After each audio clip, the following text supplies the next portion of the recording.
The Labor Day bye week is over. Back to action in the BCFC, heading into week number 5, and it's rematch week. So the teams that played before the bye will go head-to-head once again, and a rematch between the Okanagan Sun and the Langley Rams. And their two head coaches join me now, Matt Blokker, Ben Macauley. Matt, I'll start with you. How do you look back on the loss at home in week number 4 for your club against the Sun? I mean, there's some numbers that really jump off the page: 10 turnovers, 5 interceptions. But overall, how did you review that game? Well, yeah, I mean, obviously we didn't do. I thought we didn't do a very good job, obviously offensively, and we made some mental errors and physical errors, on specials, and just we were in a close game, and you can't make those kind of mistakes and expect to win, and especially against the Okanagan Sun. And we made those mistakes, and then they capitalized on them, and that's what good teams do. So we have to be a lot better fundamentally in what we're doing, assignment-wise, and and compete once again for 60 minutes, and not for 50 or 45. Ben, for you, how did you break down the film? And I'll ask you, was that the best you've seen your team play this season? Maybe their best effort? No, I don't think so. I think certain phases of the game, and we had spots of bright spots where individuals performed well, and certainly as a unit on defense, we're doing a pretty good job of forcing turnovers and creating pressure. But and again on special teams, we've done a satisfactory job, but we still need to take a big step forward. And offensively, we all but when you look at the turnovers, and having that many turnovers in a game in your favor should equal a much bigger margin of victory, and that wasn't the case. And credit to the Langley bunch, who still were able to cause some problems for us on offense that kept us out of the end zone, especially on short fields. But those are things that we have to fix up, and going forward, we know we're going to see better version of Langley this weekend, and we have to be a much better version of ourselves as well. Ben, how did you use the bye week? Did you have the guys on the field working out? Did you give them all the days off? How'd you approach that? We have a bit of a mixture. I mean, I don't know what the numbers are exactly, but the majority of our players are from out of town.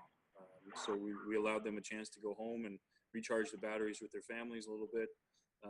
As coaches as well, we ask a lot of our volunteer coaches, and so it's important to give them some time to give back to their families and be able to get a little bit of that family time in before we hit this 6-week stretch of regular season to finish, and then right into playoffs. So it's a busy time, and we have to be able to be well rested for it and reevaluate and set goals again. So we did a little bit of everything this bye week.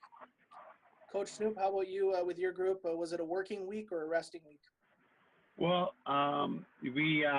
we were on the field 2 nights, and then we had one night that was a film night. But we got a little bit of work in, but obviously we didn't do anything, no crossover, and we were just in helmets only. And but we just felt that when you win and lose going into a bye, I think you always look at things a little bit different, and a lot of the guys want to at least get back on the field and get some work in and stuff, right? So we didn't go very long each night, but we did get a little bit of work in, but same thing, we tried to rest our guys as much as possible, and our guys from out of town, most of them went home. For both you guys, and feel free to jump in, on it when you have your answer. But I mean, for where you sit in the standings right now, for the Sun sitting in 3rd, they've got the tie on their record there right now, and the loss to the Huskers, and for the Rams, obviously with a 1-3 start that I think has got a few people turning their heads as well. How do you sort of break down and internalize what you've seen in the first 4 weeks? I mean, where your team is at, is it surprising? Is it disappointing? How do you guys sort of break it down? Well, for us, yeah, it's disappointing. We're 1-3, and obviously we feel, we were in some games that we had a good chance to win, and we didn't. But in saying that, we also realize that we've been pretty competitive in every game that we've played, and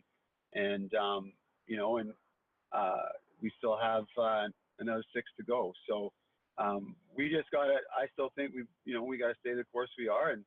And all we got to worry about is the game ahead of us and have a better performance than we did last one against the Okanagan Sun. So we can't start thinking anything ahead of that. And we got to create some confidence. And, when you lose close games like we did or give away a game like we did against the Raiders, then, that doesn't help for your team confidence. But, that's something that we talk about a lot, and we got to continue to build. So we're in a tough spot. We put ourselves in a tough spot in the first 4 games.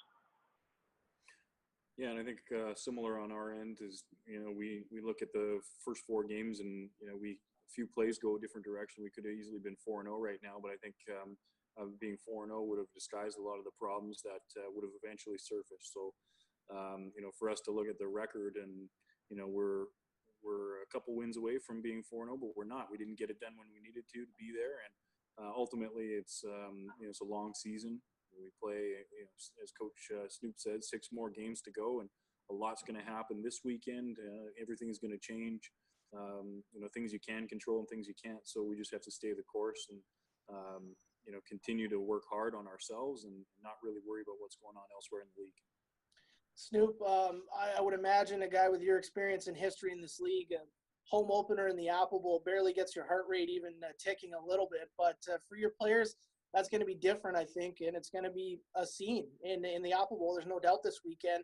How do you prepare your club for what they're going to see? And even for you as being a part of this league, what do you expect going into that stadium? Well, yeah, it's always a tough place to play. It's a great environment. I think it's a great football environment. And if you can't get excited to be playing, Saturday night under the lights in the Apple Bowl, then you don't have a heartbeat, right? So, we got to embrace it. And we know the crowd's going to be loud. We know they're going to be extra excited because, the scheduling, they haven't had a chance to play at home yet. So, they've been fighting going on the road for a month straight. So, that first quarter, we got to make sure we're competitive and we don't get too overwhelmed over it all. And once it settles down into being a football game, we just got to make sure we're somewhere close and then compete from there. But I'm excited, and so is our club to have another opportunity to play the Sun, and it's going to be a crazy environment up there on Saturday night.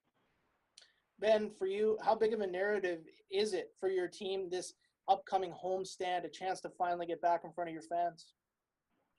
We've downplayed the on the road schedule so much that we haven't really thought about it too much. But things are starting to build up around town. There's advertising. It's alumni weekend.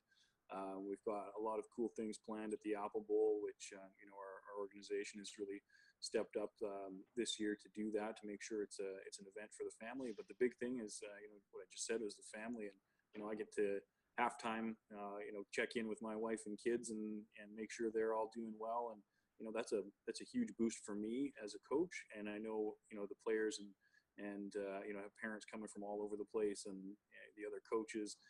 Everyone's just excited to play in front of their home crowd and their family and the alumni, and it's just going to be a lot of fun. Gentlemen, I appreciate your time as always. Enjoy the environment. I'm jealous I can't be there on Saturday night. That's going to be a lot of fun. Thanks for your time. Thanks, Tom. Thanks.